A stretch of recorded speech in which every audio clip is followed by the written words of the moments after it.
All right, so I guess I would introduce this as Confessions of a Movie Addict episode, whatever I'm on. But the truth is, I don't even care because I just want to talk about Infinity War. I've seen this movie 3 times now in the course of 2 weeks, and I want to talk about it. It's great, and guess what? I don't have enough of a mainstream following, so I don't give a fuck if I spoil it or not, at all. And I love the movie so much, I brought people with me. So people, first, give a big round of applause cheer, letting you know that I'm here and that I'm not crazy. Woo! Yes, get some noise. Yes, that's good. Boys, first off, introduce yourselves one at a time in whatever order. I don't care. This isn't school. School's actually out for us, thank God. I'm Chris. I'm Ian. And I'm Justin. All right, and we are here to Justin, I feel so bad because you got the shittiest microphone. I'm honestly tempted to just disconnect that thing and just have you pass it around. I'll use pickup on whatever else goes. All right, so guys, we all know each other, and somehow, some way, the 4 of us ended up seeing this colossal, just crazy movie. Just overall, the fact that this movie, obviously, culmination of 10 years of Marvel, every main hero that they've established at this point up on the big screen, just total nutball insanity. We have raccoons and Norse gods and giant titans and infinity stones and multiple planets, and Wakanda's back because fucking Black Panther made way more money than Marvel was ever expecting them to. And boys, I'll let you guys say it first because I've talked enough about movies. What did Infinity War pull it off? Were they able to pull it off? Holy shit, what a movie. I'm still shaken, honestly. I thought it was great. I was blown away, speechless after. Yeah, the speechless is one way to put this thing. But guys, I don't want this to just be I ask you questions and then you just answer. I want this to be conversational based. I don't want to let this be another one of those situations where I end up doing all the talking. Because honestly, I'm just impressed with how they handled all the different planets and areas and different characters and how they did it so smoothly and thoroughly that you got to see what was going on, how it was all connected into one giant. They connected everything well. They managed to put everything that they needed to into it. They blended it really well. They made it to where people could talk about it for hours on end and still be wondering what the fuck was going on, which is what we were doing on the way back after the movie. Still are. To this, right now we're still doing it. It's still crazy. Fucking nutty as hell. Yeah, no, I thought it was great how they brought so many people from so many different stories together to just create this, big, impactful movie. And it was just absolutely fantastic. I mean, no complaints. And it was impactful because even though, like I said, the one thing that I will say, probably my only flaw with this movie overall, is that it was a little bit of a detrimental thing to the audience to take off the part 1 because this really isn't a spoiler. But I mean, we will be spoiling the movie after this. But for now, I'll say this is the non-spoiler portion of it, I guess. Is that they kind of did a detriment to the audience where they said, oh, this isn't going to be part 1, even though it really is. Yeah. The way this movie ended, it's absolutely a part 1. Oh, yeah. So yeah, we're just ending by killing off half of our characters, Spoiler alert! No. I don't give a fuck. No, it's great. No, I saw something the other day where it's the Russo brothers, correct? Yeah. Where they said that the Avengers 4, or more appropriately, the second part of this movie could easily be 3 hours if they wanted to make it like this that. Movie was 10 minutes away from being 3 hours, and it was fucking great. So let him. No, they said it's easily going to be 3 hours. They could make it a 4 or 5 hour movie if they wanted to. The longer the better. I've said I'm very unwilling at times to watch a 3 hour movie, but this is the instance where I would watch it because, like I said, this past friggin' movie was 2 hours and 49 minutes. That is ridiculous. And it flew by. Yeah, I think this movie was as long, if not longer, than Blade Runner 2049, and Blade Runner made me fucking almost fall asleep in. This shit, I was good, keep me going, keep me invested, and it didn't stop. Despite the fact that it was 2 hours and 49 minutes, all the time that was spent was worthwhile. There wasn't really a moment where you don't want to be watching it. Exactly. It hit all the character beats. It hit all the modes action-wise. It's never once bored. Literally, this movie gives you what? Maybe 2... Well, first off, the way that it kicks off right after Thor Ragnarok. We all remember how Thor Ragnarok ended. They're all in the ship. They're all heading out. They're all being yippee-ki-yay, we survived the apocalypse. Suddenly a ship shows up. This movie kicks off. they're all freaking dead. Yeah, they're all freaking dead. Like that. They don't even have to show Thanos destroying Xandar. That's how easy we knew that Thanos was going to get the Power Stone from Xandar. Can we just really quickly talk about Thanos? Yeah. Like in all seriousness. What the fuck, Marvel? Like first Killmonger and now this. Like you had like little bit of inklings of it with Zemo, then with Ego and Vulture, but now like they're really starting to hit their stride with villains. Like thank fucking God. He's so far away from a stereotype villain that it's crazy. Like you can understand his motives, what he's understanding, like especially with like his emotion. He has emotion.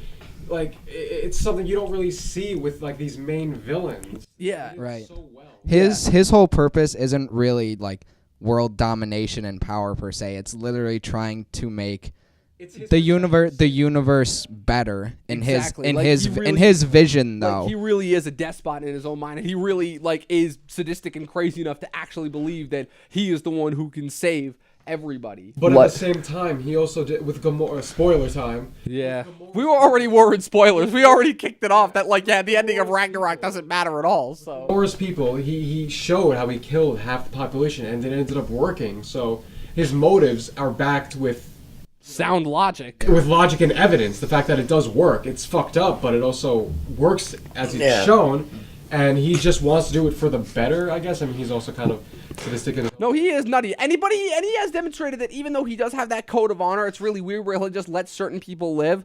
But if you do like cross him or get in his way, like he will not hesitate to kill you. Case in point with Loki, because we are in spoiler corner. So once again, back to the quick recap session. Fucking first, Loki tries to play the villain card, but we all saw Ragnarok. We've all been tuning in with him as long as we've been on this long Marvel journey. And he's sorry, Loki, you're not the villain card doesn't work for you anymore. We know that you've like you're like with the part of the crew now, part of the heroes, and he does that great callback where he's like, first off, I'm that Asgardian. Second off, we have the Hulk. The Hulk comes in. You think it's gonna end it in 3 seconds? Okay, Justin, I'll get to that. I will get to that. I will give you your chance. But so fucking the Hulk comes in. He tries smacking the shit out of Thanos. You know, at this point the Hulk is still hot shit. Like he just came off a massive victory in Ragnarok. He's raring to go. Fucking somebody comes up on his new house. He's gonna stomp the shit out of him. Only problem is he doesn't realize that Thanos is basically the Marvel equivalent of Debo from Friday, and nobody is fucking stepping on him. So he comes in, he's got Thanos pinned against the wall. Fucking Ebony Maw, one of Thanos' like Black Order henchmen, or they don't really get that much screen time, but they're not important anyways. Hell holds up his hand and just like let him have his fun.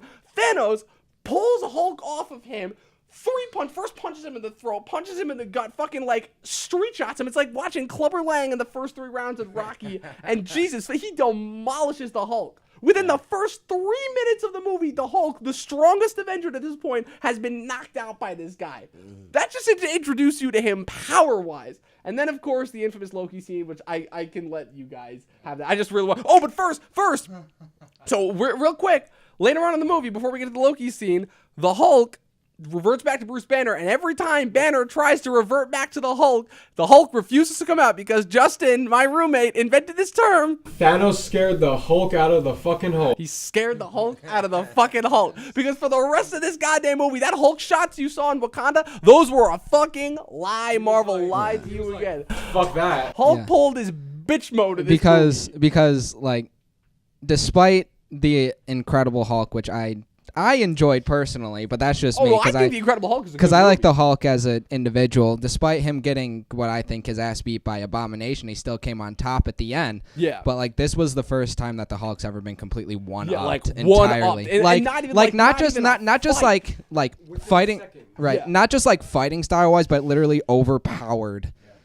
Like someone as strong and debatably stronger. We don't know that far yet, but. I mean, Thanos has established himself as pretty strong. Beat the shit out of him in like 10 seconds flat. Yep. Yeah, it was nutty. And so anyway, so Loki, he's coming up to him. Thanos has got the 2 stones now because, like I said, he already made his way through Xandar from Guardians of the Galaxy like it was cake batter. So he's up to 2 Infinity Stones now. And Loki and his smart ass comes up and is like, oh, if you're going to Earth, you're going to need a guide and all that good shit. And he starts to pull out his Asgardian mischief. And you know he's going to try something. And he's got the dagger in his hand. And everybody knows what's coming because everybody that's been keeping up with Loki at this point has been putting the odds on. And nobody had Loki. Let's all be honest, nobody had Loki in their betting pool to walk out alive of this he wasn't movie. in my final four. Yeah, no. And so but at the very least, like, but you don't expect him to go out as quickly as he does. That's the thing. And so he pulls the knife on Thanos. He goes up. Thanos, of course, sees it coming. He's like, "You're the god of fucking mischief, man. I trusted you once. I learned from my mistake. Come on, man." And he literally, he doesn't even like stab him or punch him or anything. He fucking picks him up with his arm and chokes him out single-handedly, like eyes bugging. And then he turns to the fucking audience, right to the camera, to all those Marvel fans who've been watching Marvel bring back character after character after character. It's like, no more resurrections. I'm like, oh, that's how you know they mean business. And then Loki personally says, like, my favorite line where he's literally on his last breath and he says to Thanos, like, "You will never be a god." Yeah, and which is like, because that's the thing, you know that's Thanos' goal, right? Which Thanos literally wants to. Are we good? Yeah, we're okay. good. Literally wants to be a god with the Infinity Stones. He wants to be able to control everything. And spoiler alert, at the end he does. Yeah. So that's just Thanos' goal. It's a whole discussion by itself. Yeah, that's the first 5 minutes of the movie, and we haven't even gotten past the title credits yet. So we get to the next scene. You have the Hulk because the other thing is that right before spoiler. Spoiler. Right before Thanos kills Loki, Heimdall, who is still alive somehow, manages to use the last of his dark energy to transport the Hulk to Earth before he is stabbed tragically. So R.I.P. Heimdall, R.I.P. Loki, R.I.P. basically all of Asgard. Oh, I have a question. Yes, I already know what it is, but ask it anyway. Where's Valkyrie and Korg? Where is Korg? So they've stated multiple. The Russo brothers actually got asked this when they were at their alma mater in Iowa, and they said that apparently there was a brief period of time in between the actual end of Ragnarok and the post-credit scenes of Ragnarok where you see Thanos' ship pop up in front of the Asgardian ship, and apparently during that time Valkyrie was in an escape pod. So they said she was either in an escape pod when Thanos first attacked the ship, or she had left on like a different mission or something in between. So then, do you think Valkyrie will show up in the next movie? Oh, Valkyrie will absolutely show up. She was one of the most popular new additions in the Thor Ragnarok series. So just because Thor is on his way out and Chris Hemsworth's contract and Chris Hemsworth is most likely done, they still need an Asgardian. doesn't mean that there isn't a chance for them to explore some more of those side characters. So anyway, so the Hulk crash lands on Earth. He crash lands right in the Sanctorium. Convenient, I would say, but again, it's for plot's sake. He meets with Doctor Strange Wong. He's like, Thanos is coming. Main credits roll, and we get that sweet, epic theme music. Oh, I missed that Alan Silvestri Avengers theme. It was one of the biggest things that was missing from Age of Ultron. Civil War sort of made it up, but that was a Captain America movie, so that had its own thing going. So next we have quite possibly the most pointless scene in the movie, and the only scene in the movie that would technically be considered filler. And it's quick Tony Stark introduction scene. He's running along with Pepper Potts. He's like, "Oh, I had a dream. That we was were great. friends." We got some closure Can I just say how No. much ever since they've tried to shoehorn Pepper Potts back into the universe after they very clearly established that she wanted out in Civil War, how annoying it's been every single time they've tried to reinterject her. I'm sorry. Yeah, exactly. Who gives a shit? Everybody complains about the villain problem with Marvel. Honestly, for me, the thing that Marvel has done even weaker than supervillains is romantic interests, because every single romantic interest they've had has been either wasted or shitty in some way. What was this one? She was like, "Okay, I don't want you to do hero stuff anymore." 10 minutes later, does hero stuff. "I want you to come back." Doesn't come back. Whoop-de-doo. Yeah. Yeah, but I mean, as we saw in Iron Man 3, this Pepper is why Tony Stark does what he does. We understand that, but without Pepper, there's no Iron Man. and I understand that, but the thing So she is, has is to be, that like, could you there. have picked a more likable actress, please? Because I can't friggin' stand Gwyneth Paltrow. Like, she was okay in the first Iron Man, and with every subsequent entry that she's been in with these movies, she's gotten more and more annoying. I'm like, Tony Stark, you were like drifting around with every girl you possibly could in the first movie. Go back to being that Tony Stark. Be the bougie douchebag Tony Stark that we all know you are. Exactly. So, anyways, so that's forgotten real quick because Doctor Strange comes out of a portal with Bruce and is like, "Yeah, Thanos is coming." They do the whole quick Infinity Stones exposition with Wong. And, like, I don't even, like, it's a bit of exposition stuff. Bruce tells Tony about Thanos. Tony tells Bruce about the events of Civil War that Bruce, of course, was absent for. And then not even 2 minutes later, New York gets fucking attacked again. Man, New York cannot get through these movies without fucking being attacked. I'm just surprised they're able to fucking fix New York up every single time. Yo, right? Like, okay, like jumping a little ahead with Wong, I honestly, like, I know why he disappeared to protect the Sanctorum, but, like, without, if you, he's out, like, that Sanctum, bye. Like, that's a fairly good excuse. Yeah, like But like I mean, if you don't stop Thanos, there might not be a Sanctorum to protect anymore. Like, so I think he'll be a bigger part in the second movie. That could movie. be a thing with that, and like I said, I'm not justifying that because I think that's a stupid scene too. But like at least just with the magic thing is that the Sanctums could exist in a dimension outside of Earth. So even if the Earth is destroyed, they'll just like be transported to a different planet. So well, I didn't see Doctor Strange. But you're so. not missing anything. It's my second least favorite Marvel movie after Thor: The Dark World, but. Yeah, so that goes in, and we got our first little quick fight scene in the movie, because there is a lot of action in the movie, but again, it's one of this movie's talents, where the action is well spread out enough amongst It's more of like the a movie. heartfelt type Exactly. thing. So they get outside, they meet with Ebony Maw and another one of Thanos' children. It's the big muscular one that doesn't talk. That's why you know Terry Notary is doing the mocap, because you always know Terry Notary is doing the mocap when he doesn't actually have to speak in the roles. So it's a little bit of movie insider for you guys. So take him down. Ebony Maw's doing, again, nothing but talking, but of course Tony Stark one-ups him with his conversation because he's like, yeah, shut the fuck up. Earth is closed. We've had enough of goddamn alien invasions and just armies in general, so take your asses elsewhere. And then he activates his new nanomech armor. There's a fun battle.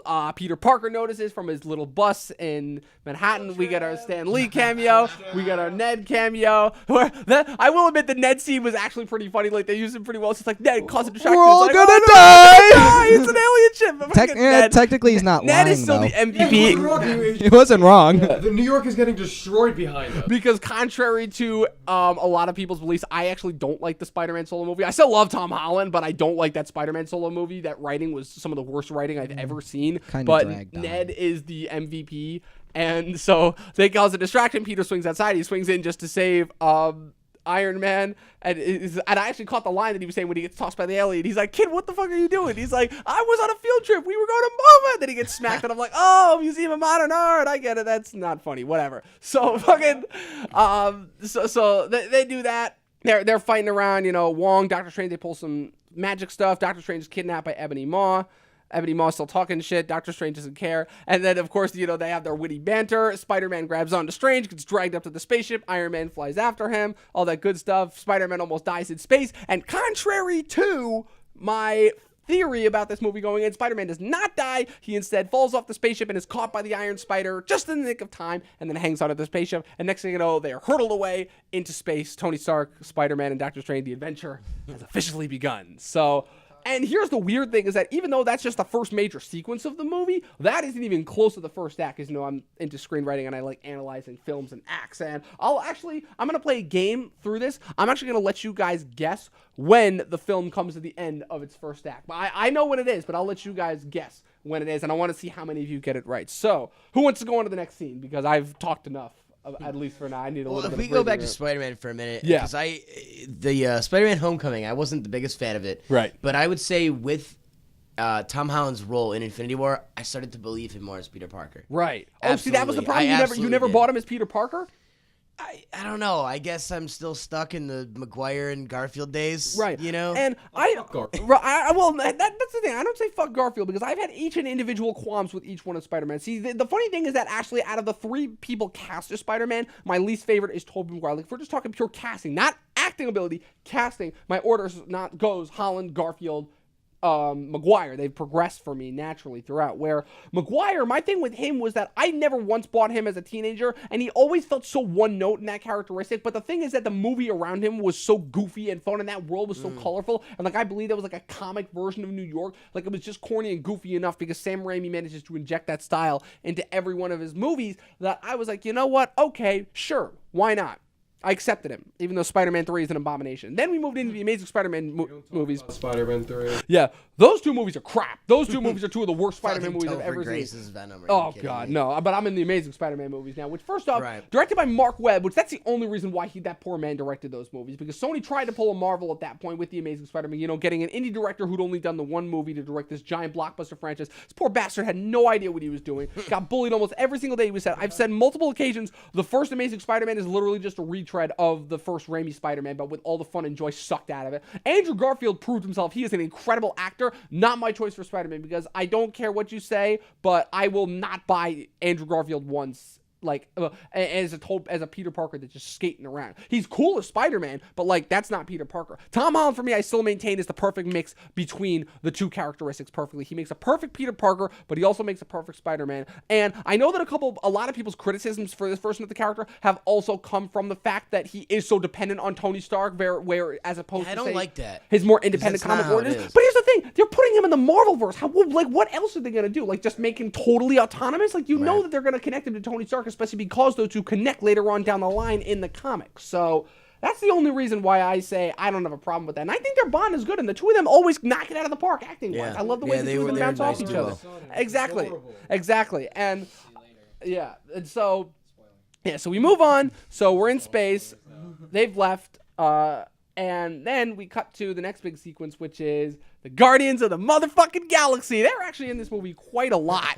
And I'm really happy that they are, because the Guardians, they're fucking great. Who doesn't love the Guardians of the Galaxy, right? Well, I'm kind of pissed that, Peter's one of the main reasons. Well, we'll get to that later. At this point, I mean, the first movie, it was different, but at this point, they're trying too hard with Peter Quill, and I find Drax so much funnier. Thank you. Drax was amazing. Drax is a great comedy relief all the time. I cannot agree with you more about Quill. Oh my God! Like what happened? Between, like you guys can all vouch for this, right? There was a significant difference between the Peter Quill of Guardians of the Galaxy, that first one, and this version, and this Peter Quill. To quote Star-Lord. To quote Dom himself, every serious moment is undercut with a joke, and sometimes it works and sometimes it doesn't. Sometimes it works, sometimes it doesn't. Like, I'll give you the I'm fat, I need to work out. I'll give you that because compared that's to Thor, yes, you do. I'll tell you what, I'll give you the Footloose line, but him mocking him, like trying to mimic Thor, it just feels so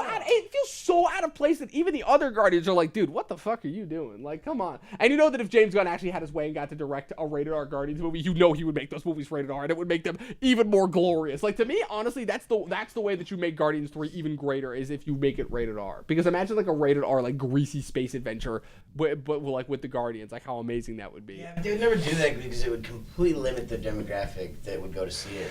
Honestly, that's the thing. I don't think it would. I really don't think it would, because look at the success that Logan had. That's why I say that. Look at the major success that Logan had. Yeah, but Logan's always been And Wolverine's Deadpool. always been more serious I reiterate, than Guardians, Deadpool. though. Honestly, no joke. If you told me that James Gunn would have directed Deadpool, I would have had no problem believing you, because like I just feel like those writers have a lot of similar sensibilities, and I feel like James Gunn is one of the people that can make a comic book version that would still be kid friendly, because let's face it, a lot of Deadpool, despite all the rated R shit, is still very, very kid friendly compared to some other rated R properties that we've seen. I agree. So the Guardians, they respond to their call. They're doing their goofy antics, listening to a song of Peter's. I don't remember which one, but you got to assume that it's on that sweet, sweet Zune that he got at the end of Guardians of the Galaxy Volume 2. And they go in, they trade a little bit their banner. Oh, why are we doing this? Because it's people in help, and because they might have a lot of money. And they're like, dude, that's not us anymore. And he's like, yeah, that's not us, wink, wink anymore. Keep in mind, this is still like the first half an hour, and this is a 2 hour and 40-minute movie, so this is going to take a while. This is going to take a while, but that's the point, because we have all the time in the world.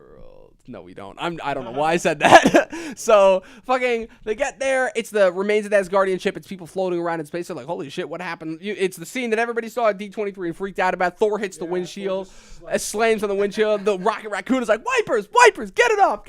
Next thing you know, Thor opens his eyes. They bring him in. They have a little bit of a trade-off where the Guardians are weirdly, like, admiring his arms. Yeah, they're like somewhat. So, like, I don't want to say attracted. I mean, Gamora's shaky. It threw me off at first, but then after a while, I'm like, it wouldn't make sense considering the fact that to my knowledge, at least, Quill is the only human that these guys have ever met. Like, even Ego wouldn't count, because Ego's still technically an alien, even though he is assuming a human form. Right. So. Like, they know that Asgard's a place, right? That's the thing. So Rocket had heard. Because I know Thor never says he's Asgardian, so I don't know if they just assume that he is or he's right. And the else, thing is that Thanos. So my reasoning being is that Thanos, at the very least, knew they were Asgardians. And throughout the series, definitely you can see the difference in how Asgard is treated from Phase 1 to now, where Phase 1, it was very much like a mythical, Knights of the Round Table, that sort of mythical, like, shrouded so long ago you could barely exist in a dimension of its own, But as they were moving forward, and they were including and incorporating more sci-fi elements to it, you could tell that that's where they were going. So as of Thor Ragnarok, and with how goofy that movie got, I would totally believe that the Guardians knew about Asgard as a place, specifically for the fact that Asgard went to nowhere to hide the Reality Stone with the Collector. That's the other thing to keep in mind. But So anyway, so they get there, they get to the ship. They put Thor in the ship. Mantis wakes Thor up. Thor tells him everything. Gamora, of course, is like shell shopping. Is like, fuck, her dad is back. Well, her adopted dad, and is going to wage war on the universe in order to get these Infinity Stones. They do another quick exposition dump about where the Infinity Stones are, and they split up to go on their next little side quest. So Rocket, after hearing about the existence of Nidavellir, which that made me go apeshit because I love like Norse mythology and the Nine Realms. So hearing about the existence of Nidavellir, the realm of the dwarves, I'm like, holy shit, this is what they're doing. So that is how they're going to incorporate Peter Dinklage. And so Rocket and Groot, I'm sorry, I'm a huge Game of Thrones fan, so I'm always going to give a shout out to my boy Dinklage. Like, that man is an acting force to be reckoned with. So 7 straight seasons of Game of Thrones and still going strong with oh my god. So anyways, so they get off the ship. Rocket and Groot goes with Thor. Yeah. Right, and then Peter, Gamora, Drax, and all them head to nowhere in order to get the Reality Stone from Thanos. They get there. Actually, no, I think. I think so they split their separate ways, and then it cuts away to a different scene. But like, doesn't it cut to Well, I'm gonna get to that, but I ship? want to talk about the scene first, just a little bit, where it's like.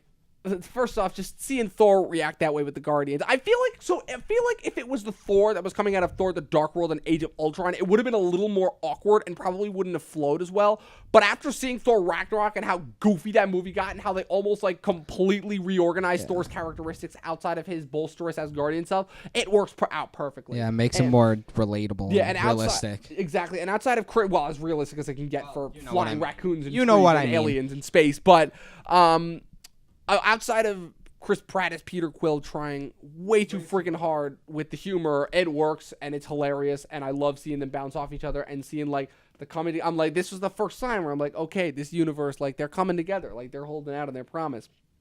And hearing Nidavellir, that got me stoked, and the little back and forth on Nowhere, that was a really clever exposition dump. And yeah, it was just a quick cut to our next scene with the next Infinity Stone. It shows back to Earth. It's everybody's favorite romantic couple that was established in a little side plot that surprisingly was very sweet in Captain America: Civil War. Vision and the Scarlet Witch hiding out. Oh, in their right. Oh, I want to talk in about this part. Scotland. So I have to give that. I have to give this so much more. I have to give this part so much more credit because they took such Age of Ultron, one of the biggest complaints about that movie is that it introduced too many characters, but they have just done, the Russo brothers, and this is just, again, a credit to the Russo brothers, that they have taken these characters that were introduced in Age of Ultron, giving them so much depth and development, fleshing them out through their romance, and honestly, in my opinion, best romantic, like, anything in the entire MCU, but way better than Tony and fucking Pepper. Do you feel like they are because they have the connection through the Mind Stone? That's definitely part of it, but it's also just solid good writing and good performances from great actors. So... And I love the back and forth between Paul Bettany. Paul Bettany has always been the most underrated part of this universe. First to Jarvis, and then once he became Vision, because besides just adding so much more humanity to an android, he just is so calm in his demeanor, and he's so awkward. Like he's just so, you just like him so much. He's such a nice guy, but like you still also believe that he is like this like godlike figure. And so they see the news, and they're walking through the streets of Scotland. His Mind Stone has been going off the past couple days, whatever. They see the TV news report. Tony Stark gone from Earth. Aliens attack again, and they're like, fuck. We gotta fight again. Yep. Next thing you know, Vision is stabbed. It's the other two members of Thanos' Black Order. This time we got Proxima Midnight and Corvus Glaive, portrayed through motion capture by Fargo's Carrie Coon and Michael James Shaw. And so they're attacked, and they put up a hell of a fight, too. Like, Vision gets stabbed by this guy, like, 3 times. Yeah. Vision gets stabbed a lot in this movie. Yeah, but he's an android, he so really it would make does. sense why he's a little bit more durable, and he's made of, like, vibranium and a bunch of... True, but what's his face? The, I don't know. The Black Order member? Yeah, Corvus Glaive? Yeah, him. Says, like the staff can go through him. Right. Because, so yeah, that actually makes sense because I think it was just to shut off his density power. Yeah. That's what it was. So they fight through the streets. They get their asses handed to them. Scarlet Witch has showed that her powers have like definitely progressed a lot. And then we get Chris. And then my your boy comes shows up. through. He comes in the most Oh yes, badass it's awesome way. because they're A like, subway goes because they're through. like you. It's all shadowy. I mean, it's so cliche. But You it's think so they're about good. to get their Scarlet Witch and Vision are about to get Their destroyed, asses handed to him, and then all of a sudden you just hear like the train bell or something go ding ding ding, and you see the train pass, and you see this human figure standing in the shadows, and then we get that scene from Midnight. Chucks the spear. He catches that. Dom, this is my moment. I'm sorry. And then you get it from It's so good. and then you get the fuck Dom. And then you get the scene from the previews where Proxima Midnight throws the spear. The dude catches it. We all know who's in the shadows, but it's so much it's so much more epic in the movie because you just know because like. As soon as he shows up, you're just like, oh, shit. The music. Shit just got real. Score picks up. Falcon flies in. Falcon flies in. Black Widow comes through. In. She, it's so great. It's so great seeing the three of them back together again. Like, I love that they kept that relationship, that trio going strong after how greatly established it was in Winter Soldier. And it's great seeing the three of them kick ass, and they kick the shit out of these aliens. Yeah. I'm a little biased because Captain America is my boy. He's my favorite by far. And that's perfectly honest. And, like, you're allowed to be because Chris Evans as Captain America does a fantastic job. Like, just the nicest portrayal of, like, any character on screen. But, in, like, the past to me, that is the moment where I was like, fuck yes, let's go. Yeah, like that's the only part that I felt in that movie. Like I even did it in the fucking theater. Like as soon as Captain America showed up, I was like, let's go. Were all cheering. That was his fangirl moment. Oh yeah, and I will say that Captain America, unfortunately, is one of the guys who does not get as much screen time in this movie due to what's it called? Yeah, just. Due to sheer amount of characters that they have in this movie. But they come in, they kick the shit out of the aliens. The aliens run away like cowards. They get them back to the ship. They do a little bit more exposition about the Accords. Just like, oh, I thought we had a deal. You guys were supposed to lay low or whatever, because I guess that they came to some sort of an agreement where they meet up every couple of years. And they take off. I just have one more question. Why is Vision in hiding? Oh, no, Vision wasn't in hiding. What happened is that so he turned off his ICU tracker, and I think what happened was that it was like, over the past couple of years, him and Wanda had been meeting up every once in a while, like to, consummate their relationship or whatever. I don't really know because but again, like he doesn't have a penis. So I hate to keep bringing up this argument because it's fabricated. Yeah, that's the thing. He could, but so. Yeah, so that's what it was, and then I guess that this time he just found out a way to shut off his sensors, so he just ended up could stay longer with her. So yeah, so that's the end of Act 1. All our characters have been introduced for them. All our major characters have been introduced. They've all been primarily. That was the end of Act 1 because I just admitted it. You guys got a mulligan on that one, but Act 2 won't be as easy because the transition from Act 2 to Act 3 is never fun. So all our characters, all our primary missions are set up. Everything's good to go. So we cut back to space. We cut back to the primary Guardians, and this is our first indication of, because one of the biggest questions is, so up to this point, we had only seen, even though there are 6 Infinity Stones, we had only seen 5 on screen. As you know, the Space Stone, the Reality Stone, the Power Stone, the Mind Stone, and the Time Stone. We had not seen the Soul Stone, and that was one of the biggest things that the Russos and just Marvel in general were teasing when they went into this universe is, where is the Soul Stone? Where is the Soul Stone? Ooh. And now, in this movie, they reveal why they were keeping it a secret. And it's hinted at immediately when Thor first meets up with the Guardians and he says, the Soul Stone, well, nobody knows where that is. And so, therefore, Thanos, and you see Gamora, and you're like, oh, that's what they're going to do with her. So, Gamora tells Star-Lord, there's something I know that Thanos can absolutely not do. So, if he gets his hands on me, you got to kill me. And Star-Lord's like, wait, what? You're my girl. And we technically, haven't even slept together yet. So, actually, what are the odds on that Star-Lord and Gamora slept together at this point? Because you gotta keep in mind, it's the thing that everybody forgets is that Guardians 2, even though it came out 3 years after the first one, chronologically only takes place a couple months after the first one. So Guardians 2 still takes place in 2014. So it's been a solid couple of years. Infinity War takes did they say 3 years after the second Guardians? Yeah, that's what I'm saying. So around end of 2017, 2018, whatever. So because Black Panther still takes place in 2017. So. Actually, no, because Black Panther only takes place a couple months after Civil War. So, I don't know. Phase 3 is all messed up chronologically wise. So, anyways, so she's like, Thanos cannot know this location. And he's like, you got to kill me. And she's like, but I didn't even get the tablet. She's like, Peter. And he's like, okay. And then there's a really funny moment with Drax, and it's great because Drax is the MVP. And Drax does not give a fuck in this movie. And it's great because he's like, I am going to just sit here and stand silently and make this as awkward as possible. And the minute Mantis shows up, he's like, fuck off. I'm out of here. No way. And he's just staring there. He's like, how long have you been here? An hour. He's like, I have learned to make myself so still that no one can see me. As he crunches on a piece of whatever he's eating. And it's fucking great. Then they get to nowhere. They see Thanos torturing the Collector, Benicio del Toro. Benicio del Toro has maybe one line in this movie, and he's already more well used in this than he is in The Last Jedi. But I'm not going to talk about The Last Jedi here and all my problems that I have with that movie because I've already talked about it in nauseum. But so they get up. nobody listens to Star-Lord, of course, because nobody fucking takes him seriously. They all charge at Thanos. Well, no, Drax is about to charge Thanos. Star-Lord is like, no, wait. Mantis puts him to sleep. They fall. They make a big noise, whatever. They charge at him.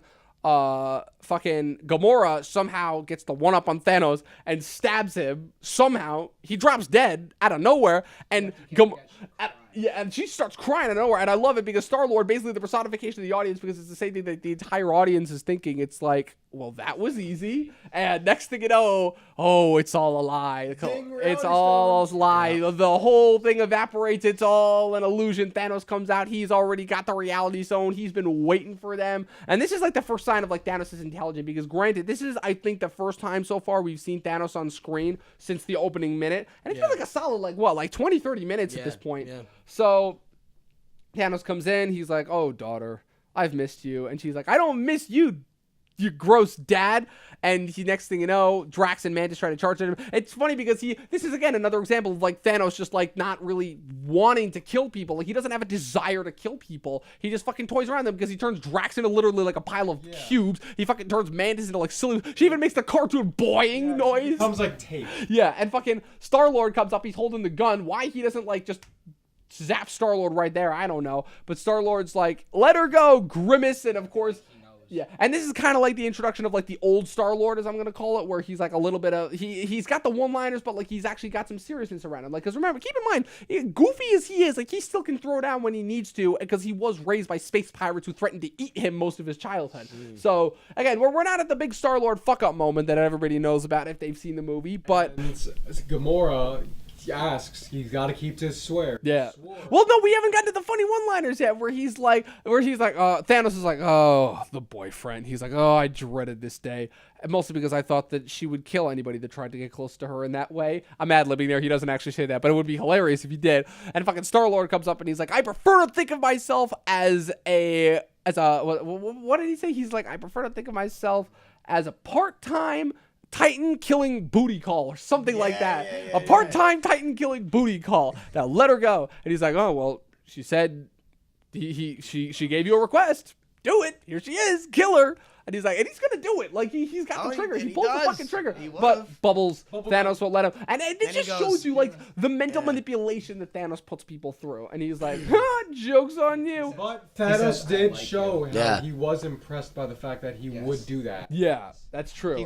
And my take on that, well, first Thanos, after he shoots him and bubbles come out, he goes, I like you, and then they disappear. Right. My take on that is that Thanos appreciates what Star Wars trying to do, because he had the will to do what was necessary. Right. And again, that's Thanos' big thing. And Thanos respects that. Right. And that is exactly what Thanos is trying to do. What he's trying to... Thanos is like a really in-depth character in the sense that, yeah, he shows that, and multiple times he could have killed people, but when he has respect and like understanding for people, he'll let him go. He'll be like, hey, I respect you, and he'll acknowledge it. Yeah, and he says that multiple times throughout the film, and it's really consistent with his character. But when it's game time, Thanos doesn't fuck around. Thanos does not fuck around. Like, not at all. Like, it's just... We'll get to that in a minute. Brilliant balance of a character. And again, I have to give so much props to everybody involved. Obviously, Kevin Feige, the Russos, the writers, the mocap artists, then...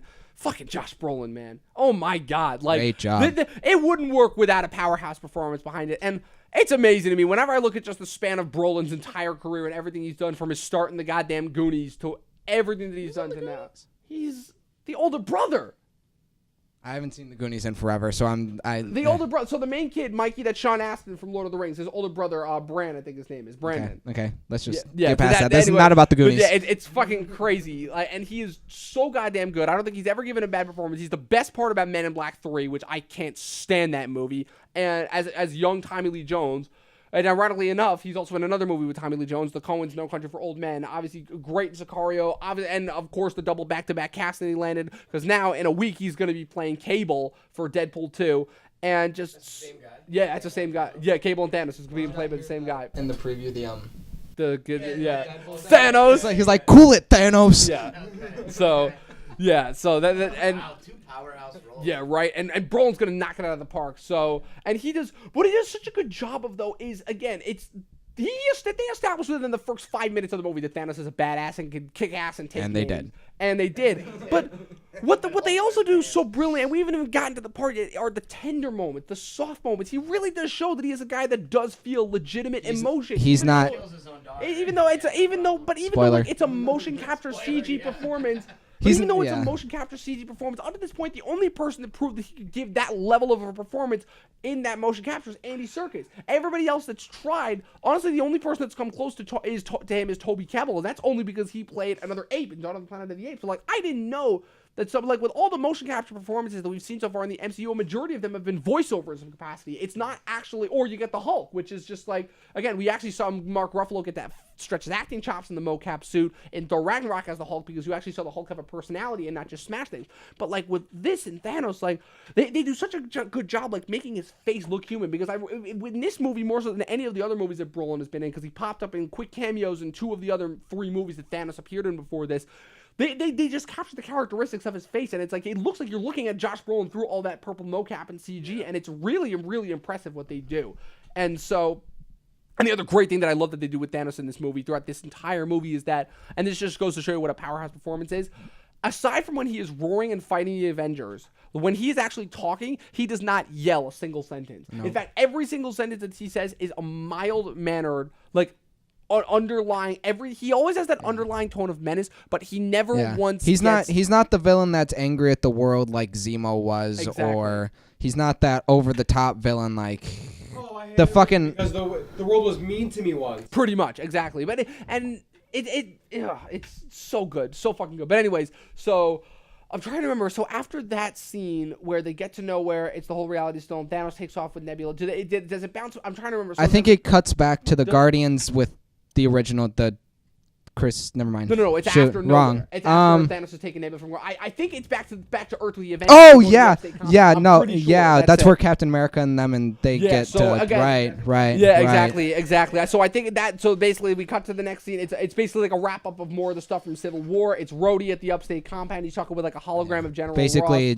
Basically, Rhodey saying he's going to do what he has to do. Yeah, he's going to do what he has to survive, and the other Avengers arrive, and General Ross is like, oh, you got some nerve coming here. He's like, General Ross, fuck off. Like, I'll arrest him immediately, click. Right, there's like, we got aliens coming in, we got to get this shit going, like, we're your only shot. And then, of course, Banner comes back, he's reunited with everybody, and it's a lot of fun, and then we get a little bit more exposition kind of explaining why, which, again, another one of my theories that proved out to be right, Hawkeye and Ant-Man not even in this fucking movie. Yeah, I know, I wanted that's the thing. Ant-Man. So, you knew Ant-Man and the Wasp was coming next. You knew that they were going to have to cut some characters for screen time, because there were supposed to be even more side characters from the other movies that were supposed to pop up that never ended up making it in. Obviously, Valkyrie, but also Black Panther's mother and Happy Hogan were also supposed to be in this movie. They cut their scenes. And so, yeah, so their way of getting around that, and it sort of makes sense for the purpose of it, is that apparently after the Accords and Cap broke everybody out, they took plea deals, so now they have to be under house arrest. And they've already established Ant-Man and the Wasp is going to take place either before or during while the events of Civil War are going on. So that'll at least make sense. So that way Ant-Man and the Wasp will be a brief little respite of comedy from just like the amount of shit that we had to deal with in this movie, while at the same time not distracting from the fact of like, okay, where was Ant-Man during all this and how did he make it out after the ending of this movie? Yeah, they just quickly mentioned that they were off doing their own thing. Yeah, they were off doing their own thing. And so they end up doing that. And so after that, you have your brief cut to it was like, okay, so they come up with their plan. What they're gonna do is, so first Vision comes up with the idea, okay, well, if we got to stop Thanos from getting this last stone at all costs because he needs all 6. Destroy it. Destroy the stone, destroy me. Because Wanda, again, her power is derived from the Mind Stone, so that makes her inevitably linked to Vision. So she would be able to technically, in theory, use her powers in order to destroy the stone. But Cap is, of course, like, no, we don't trade lives. We don't do that. And I like that he says that because obviously we know Cap is a goody two-shoes. We know the Cap is never going to have to sacrifice anybody unless there's no other choice. And even then, he'll always try and find another way out. But I like what he says there because, again, it shows that this is a changed Captain America. This is a much less trusting Cap. You know, he's a little bit dirtier. He's a little bit grimy, even though there's Chris Evans and he's still gorgeous. He's got that sexy Chris Evans beard now. And, yeah, he says, we don't trade lives, meaning that, look, he obviously knows that some bodies are going to hit the floor, but... Foreshadowing? Question mark? Foreshadowing, exactly. Trading being the key word there, but we'll get to Spoiler. that. We'll get to that one. So then they're like, well, the thing is, what if we just try and take the stone out of your head? Like, would we even be able to do that? And Banner's like, I can't do that. Not here. Not with this equipment. And of course, that's when you bring it in. So when you bring it in, it was the last Marvel solo movie. It was, again, one of the biggest unexpected success stories so far of a superhero movie. And in it comes, he's like, I know a guy. Next thing you know, cut to Wakanda. You play that amazing theme. You get the shot around of the giant panther in the city, and you see Grassy Hill and T'Challa and Okoye walking over, and they're like, "All right, we know fight's coming. We gotta get ready." And they go over and they see Bucky. Wakanda. I didn't mean this one. Whoa, what did you have in mind? I don't know. Maybe Starbucks. Yeah, right. No, Wakanda's fucking great. And Chris is only saying that because he hasn't seen Black Panther and he doesn't understand just how spectacular that movie was. But yeah, that's another complaint that people complain that even though Wakanda is the last goddamn third of this movie, they still complain that it wasn't in it enough.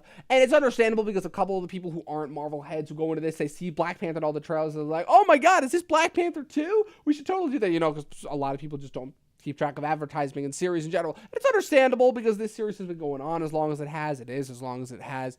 And they end up going in and they go with Bucky. They go to Bucky. They're like, it's time for the fight again. And it's a brand new metal arm. He already knows. He's just like, because Bucky's already been conditioned for so many years for this. He's just like, where's the goddamn fight? He's like, on its way. And they're like, next thing you know, cut back to space. It's another cut. Like I said, there's like 4 or 5 different storylines going on in this movie. So there's a lot of cutting around. It really is like a giant TV episode. Ebony Maw, he's torturing Doctor Strange for the Time Stone.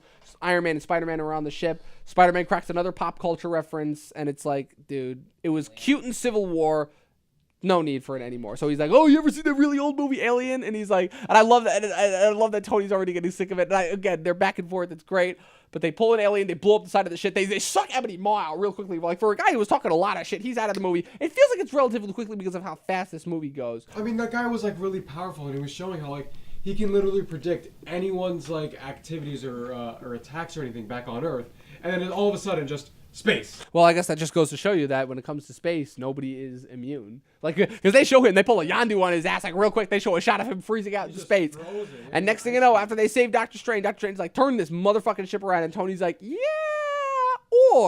And Doctor Strange is like, are you joking? And he's like, look, we got, and Tony, again, much as we know that Tony Stark can be an idiot sometimes, Tony Stark always has everyone's best interests at heart. It's one of the reasons why he's always been so lovable is that even though he's a douchebag and even though he is a smartass, he always has the best interests of everybody at heart. And he's like, look, I've been trying to prepare for this on Earth since the last alien invasion. Nothing's worked. Ultron failed. The Accords failed. Everything that I tried failed. So rather than bring this back to Earth and wait for the fight to come, let's just take the fight to him and wrap this shit up. So yeah, so they're like, we'll take the fight to him. So they decide, and Doctor Strange is like, look, if it comes down to it, you were the stone. Yeah, you were the stone. I'm protecting the stone because we're talking about the universe here. And if Thanos does this, then it's game over. So then okay, they end up crashing on the planet, and Chris had to leave, just so you know. So it's just the 3 of us now.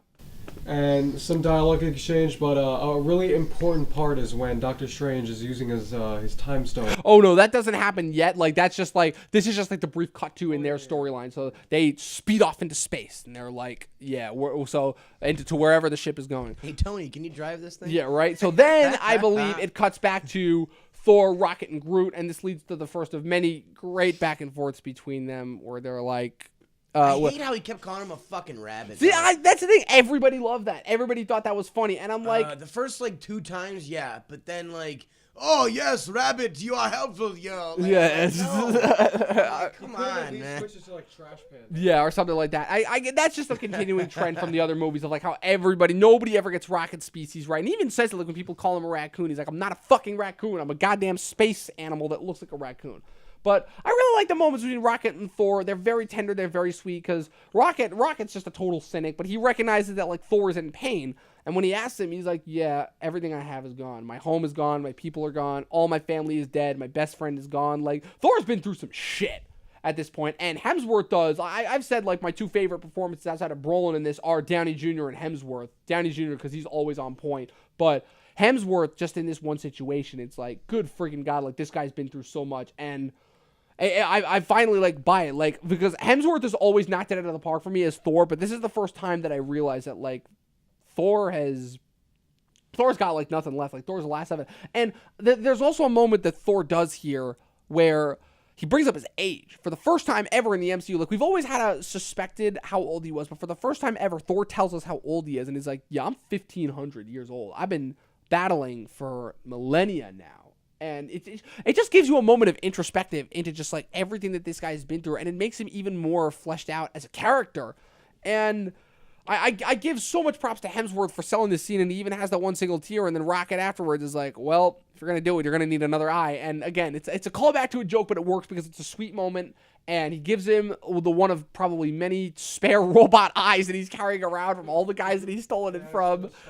And fucking Thor pops it in, and it's weird for a little bit, and then they arrive at Nidavellir. And when they get there, they do an interesting thing with the dwarves. So whenever we think of dwarves and just pop culture in general, we usually think of like two kinds. We usually think of like the real kind, or as it's been translated to in pop culture, the Game of Thrones kind, where it's just regular little people. They usually don't average more than 4 feet tall, or it's usually like these big, buff, surly people that are just happen to be short.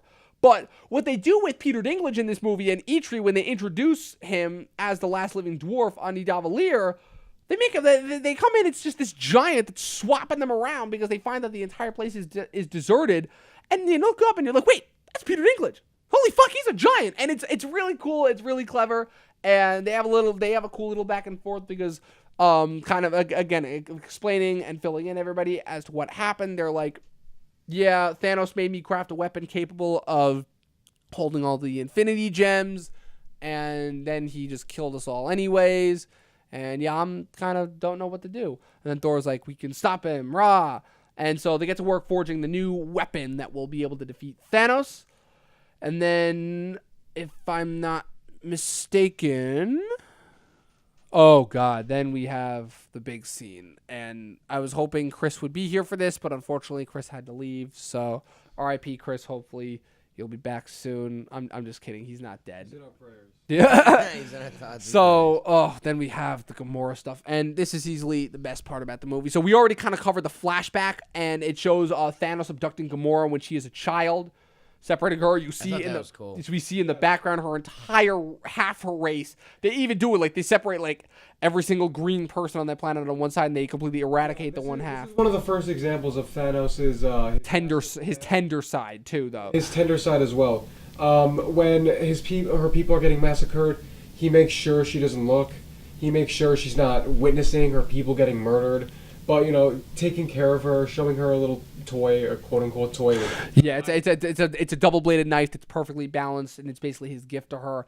And then it cuts back to the present. They're on the ship, his ship, and they have like a nice little back and forth where he's trying to explain himself to her. And it's the first inklings of a sign because, like I said, you can't really tell so far, but this is the first sign of his tender moment. And it's where you can really start to see he cares about her. It's not just like a thing of like he's proud of her and like, he trained her or whatever. Like he saw something in her from the minute that she was a little girl, and it carries through all the way to her adulthood. Even though she despises him and hates his guts, she even still feels something for her because he for most of her life has been the only family that she's known, and even though he turned her into a hardcore killer. So I mean, that there's feelings for both because after she stabbed him, she was upset over it. She was like, "Hey, I just defeated this scumbag," or thought she did, but she felt bad over it because that was like he's still her father. Yeah, exactly. And oh man, I gotta psych myself up for this next scene because it's just that powerful. So they go into the next room though after their little father-daughter moment. Fucking Nebula's hanging there, and it looks regular, but then it's one of those cool like Cronenberg body shots where it goes to the side, and it's every single metal part in her because that Nebula. They kind of explain this in Guardians too, had like a lot of metal implants put in her over the years, and she's like stretched out and he's torturing her. Getting absolutely tortured. Yeah, and it's finally revealed like what Gamora knows. And it's a little bit underwhelming because it was kind of easy to figure out, okay, so she found out where the Soul Stone was and and now she's the only one that knows it. I haven't seen that before. And of course, Thanos appeals to her merciful side and tortures Nebula a little bit more in a really brutal scene too, because you could just hear her screams, and Karen Gillan sells it. This might quite possibly be her best performance as Nebula, even though she's got the least amount of screen time. But Gamora reveals it. They go to the planet where the Soul Stone is. It's some random planet, Volmir. They get to the ledge, and they run into a surprise cameo that nobody saw coming. This popped up as a fan theory a while back, and somehow the Russo brothers decided, hey, let's bring him back, and it turned out to be Red Skull, somehow, who's been alive all this time, all these decades since World War II for grasping the Tesseract, because we all saw he was the only villain that technically wasn't destroyed, like, because the first 4 villains before the Time Stone was introduced with the first 4 Infinity Stones were all their deaths all involved. And Infinity Stone, Red Skull was eaten up by the Tesseract and sent into that alternate dimension. Malekith was consumed by the Reality Stone. The Power Stone vaporized Ronan, and the Mind Stone. We didn't see what happened because it cut to a wide shot, but in Age of Ultron, Vision used the Mind Stone to kill the last Ultron bot. So that kind of gave me a brief theory in my head for a second there about what could possibly happen, and I'm like, oh wow, could this mean that like they're gonna keep the other villains alive? But so it was just Red Skull, and again, Marvel pulled one over on me because I could have sworn they got Hugo Weaving back, because that was a spitting impersonation being the key, though, because it turned out it wasn't Hugo Weaving. Hugo Weaving actually stated that he is basically done with blockbusters because of the amount of pop culture movies that he's been in, and they instead got another Walking Dead actor, Ross Marquand, who, and for any diehard Walking Dead fans out there, will know as Aaron from The Walking Dead, who is also a masterclass when it comes to impersonations. Like, of course, like after they did the big reveal, like, oh, Ross Marquand is playing Red Skull, everything. They put out a video on YouTube. It's one of his infamous impersonation videos where he's doing a bunch of different celebrities in different situations. And the dude really does a really good job. He's done one of the best Harrison Ford impersonations I've ever seen. And so the Red Skull takes him up the ledge. He's floating in this black cloak or whatever, and he's like... He's basically explaining. He's just saying that this soul stone, that's people haven't been able to get it before. It's been unobtainable. And the mantra being that...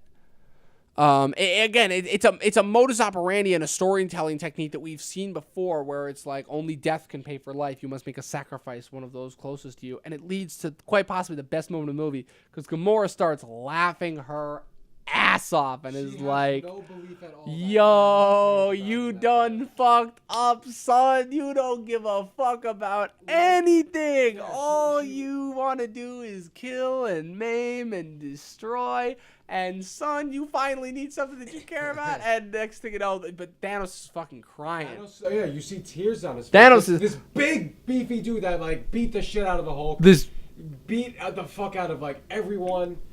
He's crying. Yeah, he's crying over Gamora, the fact that he needs to do this. And that's the moment where she's like... And Gamora realizes, oh, fuck, he did care about me. He actually grabs her. Yeah, well, first she tries to kill herself with the knife. That doesn't work. More bubbles. Next thing you know, they do it in slow-mo, too. He grabs her by the arm, tosses her off the cliff, and boom, Gamora is dead. She's dead.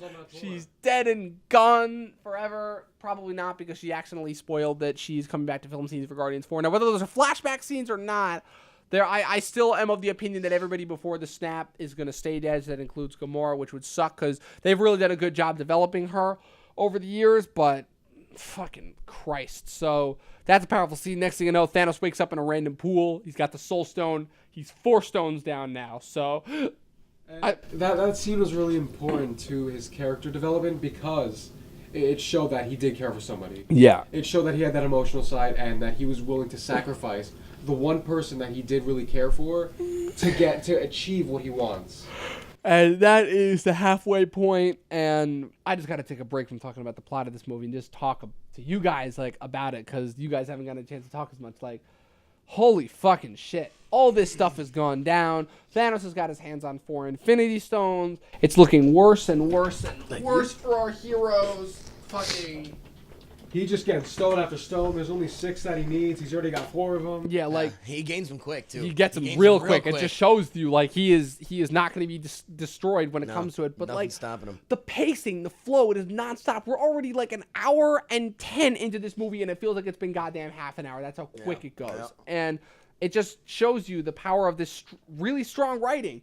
And, like, stronger writing than I've seen in a lot of the past couple superhero movies. So, he's going forward with his mission, and so then we cut back to his ship real quick. You got Nebula there. She manages to escape real quick. She sends out a contact signal to Mantis. She's like, Mantis, meet me on Titan. And Titan sounds like a familiar planet, but you're not sure what's going to happen. So next thing you know, it cuts back to the ship. Tony, Peter, and Doctor Strange, they crash land on Titan. They crash land the ship. They survive. Tony tells Peter not to crack another pop culture reference, and the Guardians show up. They have a brief little shootout. That leads to a fun little matchup between the 3-on-3, and it leads to one of my favorite comedic encounters, the infamous tell me where, what's it called? Tell me, where is Gamora? And Tony's like, hey, yeah, I'll do you one better. Who is Gamora? And then Drax on the ground is like, I'll do you one better. Why is Gamora? And it's so fucking funny because it's so dumb.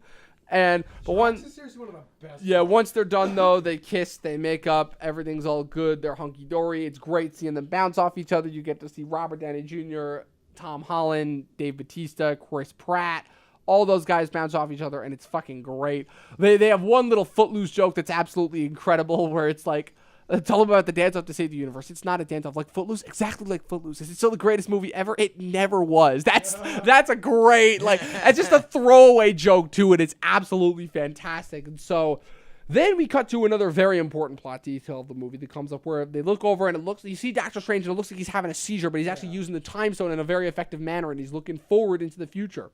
And so he looked at every possibility. Every possible future.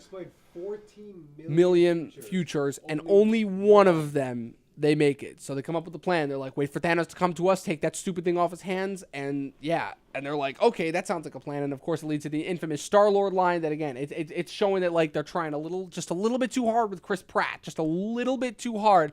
And so next thing you know, they end up they just wait there for Thanos, and then I believe it cuts back to Nidavellir. It shows Thor and Rocket and Groot helping Eitri begin to craft the forge, because first they got to reset Nidavellir, they got to open a star. It's another Marvel situation where it's like they have to accomplish something before they can get to like the main fighting. It's like the infamous helicarrier repairing scene from the first Avengers movie, and it's hilarious and it's fun. And they have another funny line in there. It shows Thor flexing his arm muscles this time, opening up a star in order to craft the hammer.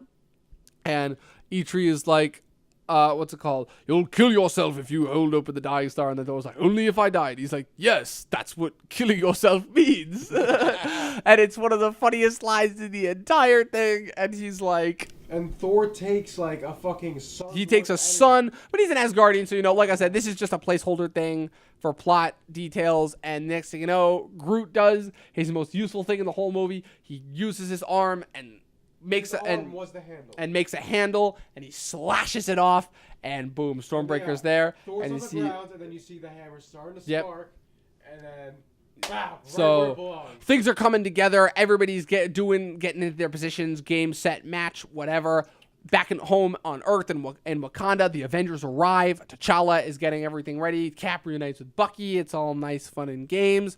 The next thing you know, though, the ships start coming down to the ground, and they're like, well, it's game time. So they armor up the Wakandan forces. They head out. Bruce, because he still can't bring the Hulk out, because the Hulk is a bitch in this movie, although rightfully so. Rightfully so, because he scared the Hulk out of the Hulk. He armors up in the Hulkbuster armor, and they head out, and Proxima Midnight and Cull Obsidian are like, yo, you guys ain't shit. And Black Panther's like, you're in Wakanda now, bitch. Good luck. But they send out, again, another faceless alien army to take up time, and they make their way through the shield, and they launch the forces at them, and it is all out fucking war. And it is spectacular. You get to see them fighting again. Yeah. It's great seeing them fight together. Everyone was involved. It's great. And just when the aliens are starting to overpower them, like they kill the other 3 Black Order members, and it's great.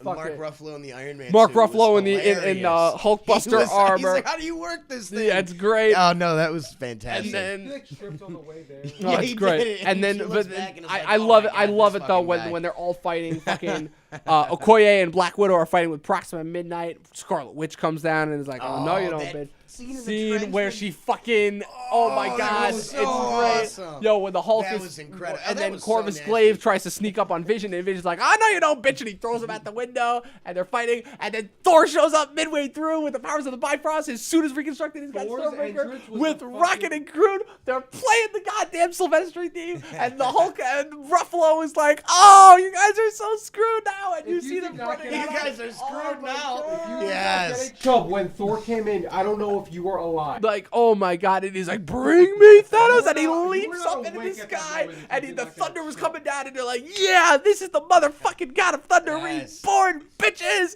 You are in for it. And it's great. So fucking the Hulk smacks around Cull Obsidian. He sends his arm flying into the shield and he blows him up. Fucking Scarlet Witch launches Proxima Midnight into these giant war machines that they've unleashed. They kill her. And then fucking Vision. So Corvus Glaive is fighting with Vision. He's about to kill him again. Capsa comes in at the last minute, tries to save him or whatever. And fucking next thing. Before or after Vision got stabbed again? This is after Vision gets stabbed. Vision's already been stabbed like so many goddamn times at this point. At least 4. Yeah, right? Like at least 4. But Vision manages to get his one up on Corvus Glaive and is like, fuck you, bitch! And he stabs him in the chest. And he's like, ah! And next thing you know, he of course bounces Cap's line back on him because that's what these Marvel movies do. And Excellence is like, we don't trade lives, Captain.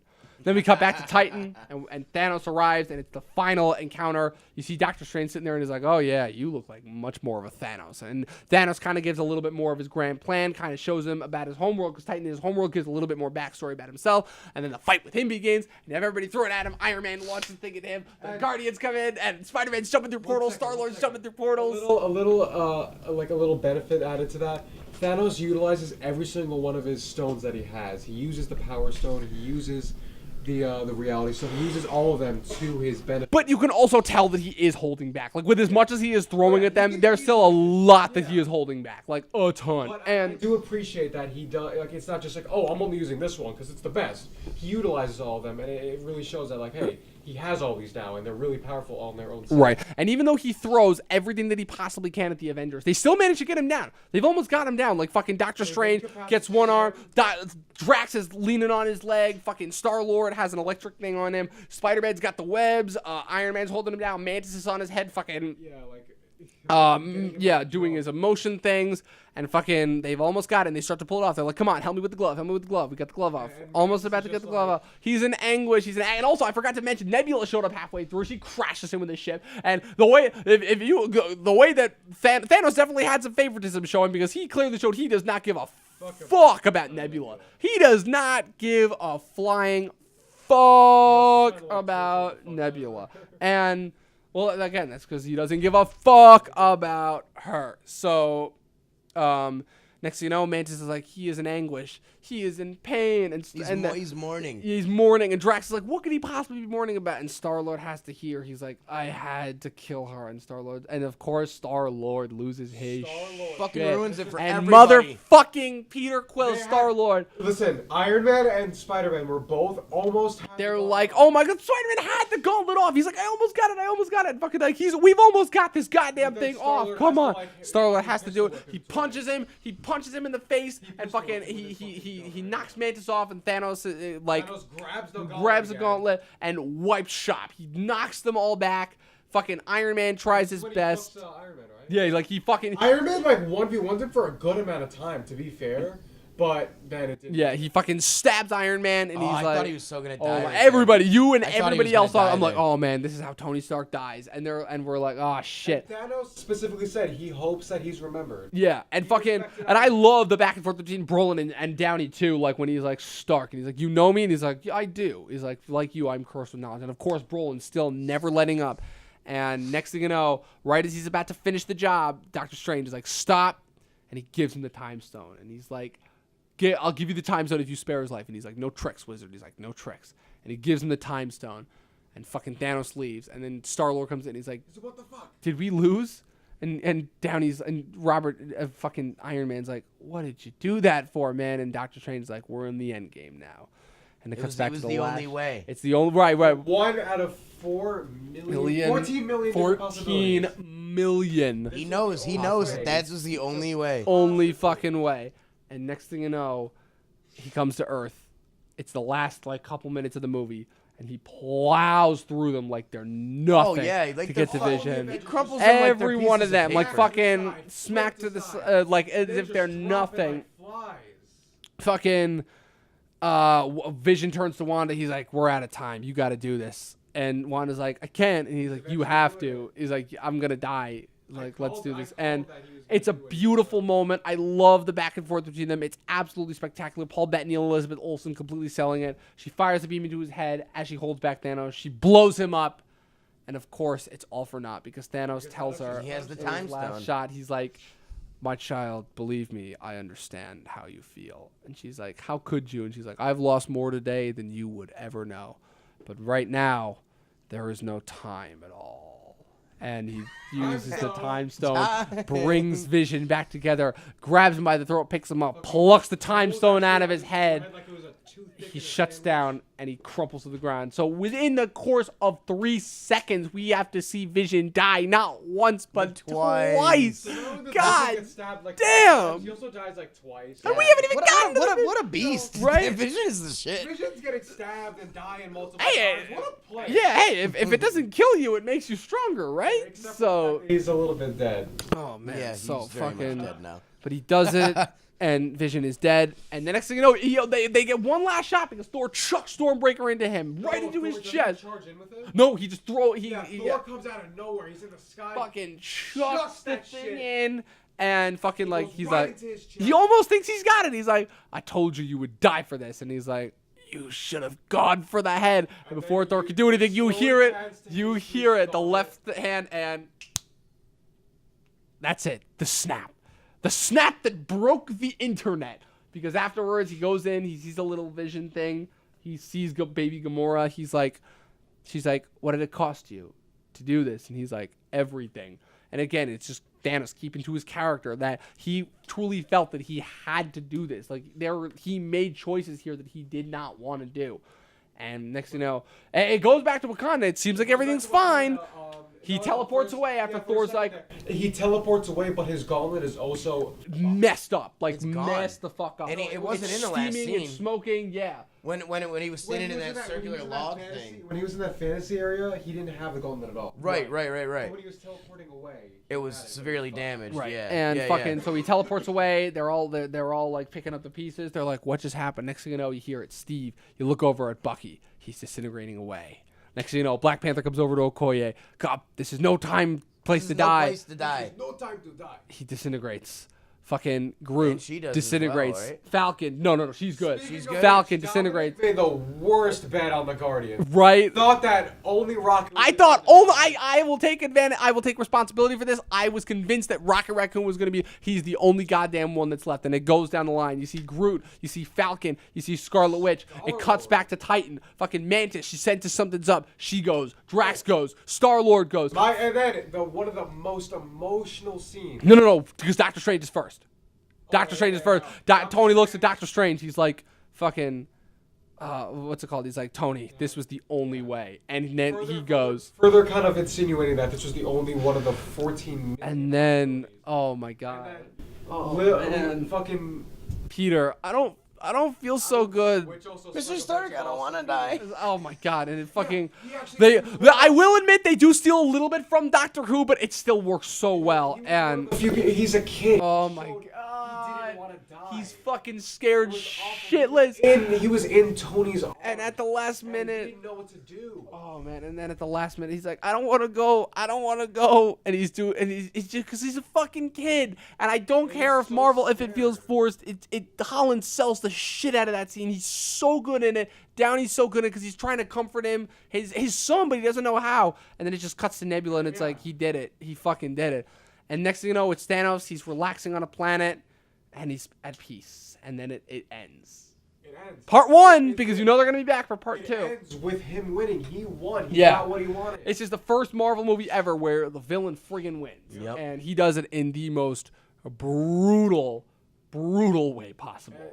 So who do we got left that's alive? So left that's alive. So we got, on Titan, we got Iron Man and Nebula. Those are the only two left from the Titan fight. On Earth, we have, so it's all the primary original Avengers from the first one. Captain America, Black Widow, Thor, the Hulk, Rocket Raccoon, War Machine. He was left. Who's War Machine? Rhodey, Don Cheadle.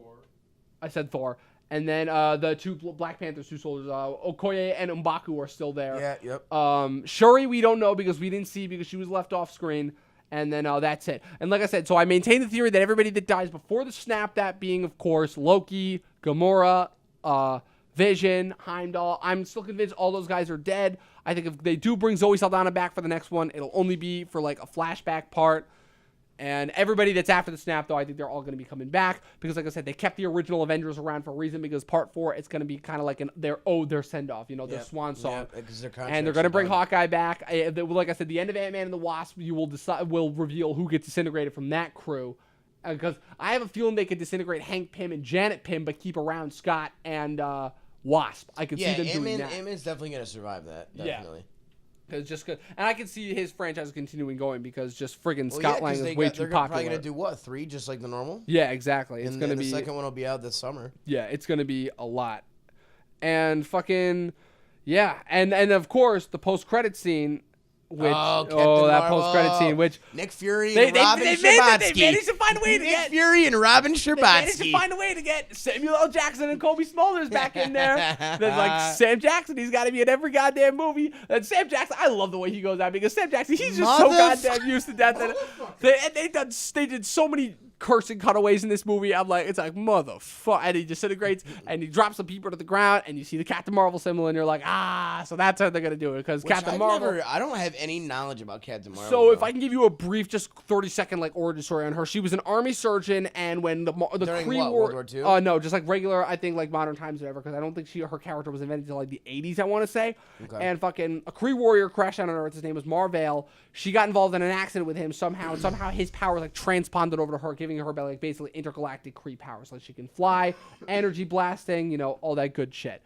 And so that is the end of Infinity War. Part 1, I should say, because I still maintain that they were doing a mass detriment to the audience by not involving Part 1 and Part 2, because this is very clearly a Part 1 of 2. Anyone watching, just by the end of it, you're just like, what? Everybody in the movie theater was just left. was speechless. Literally, the entire theater. Absolutely was speechless. Like, it's the best theater-going experience for me since The Force Awakens. Crazy. Easily. It was an amazing experience. 10 rounds of applause. Yeah. Like that at the end of a movie. It was crazy. And the fact that Marvel can still do that, can still elicit those types of feelings for you after 10 long years. 10 of years. consecutive movies. 19 movies. Not just consecutive. No, 21. But consecutively. Infinity War was 21. No, Infinity War was 19. Infinity War was Black Panther was 18. Infinity War was 19. I'm positive. Okay. I'll even list them off for you in order if you want, because I can do that. No. But fucking, it's not just 10 years though. It's 10 years of consistency. That's what it is. 10 years of absolutely. consistently, not even their worst movies have only been mediocre. Like they've been very cookie cutter. They've been very. So what would you safe. say were their worst ones? Thor: The Dark World, for me, Doctor Strange, the Iron Man sequels, Spider-Man: Homecoming is up there. I don't think that movie's that good. And then, that's the end of the ones that I would, even consider, not good. Because even Iron Man 2 and The Incredible Hulk, which everybody considers, to be very weak, I still enjoy. So The Incredible Hulk, the one, doesn't have Mark Ruffalo in it. No, that's the one with Edward Norton, where basically, because that was really But that before... one counts towards That one this? counts, yeah, because they bring back William Hurt from that movie.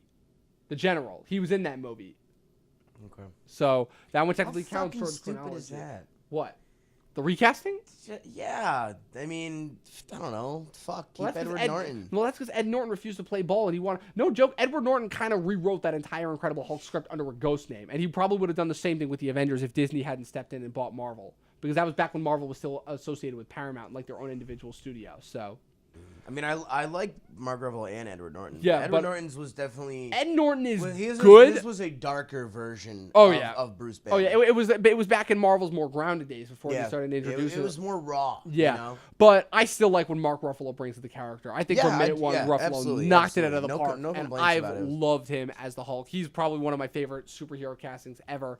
And because every minute that he's on screen, you can tell that he's trying to hold something back. And he's just gotten so much chance to play around with and develop that character. And it really is, I have to give credit, not just to him, but to every actor in the MCU. Because every single actor that they didn't like, they got rid of for a character. And the other impressive thing is that besides including all these characters and juggling around them around as well as they do, is they managed to make you like and care about every one of them. Even though this is essentially Thanos' story and they are technically his own antagonists, it's still...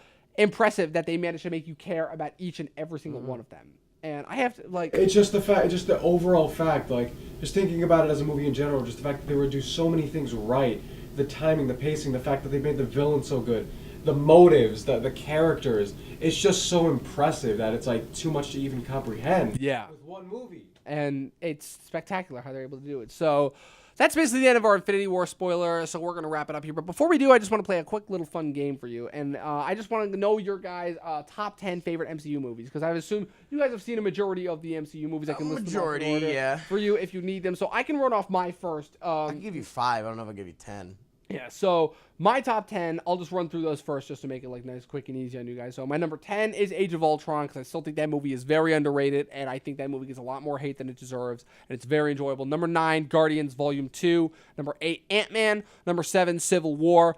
I've learned to like them. I enjoy that movie still a lot, but it still has a lot of problems with it, specifically towards its last act, writing-wise. Number 6 is the first Avengers. Number 5, Black Panther. Number 4, Iron Man. I put this movie in at number 3 because that's how much I love this movie. It's the best Avengers movie for me by far.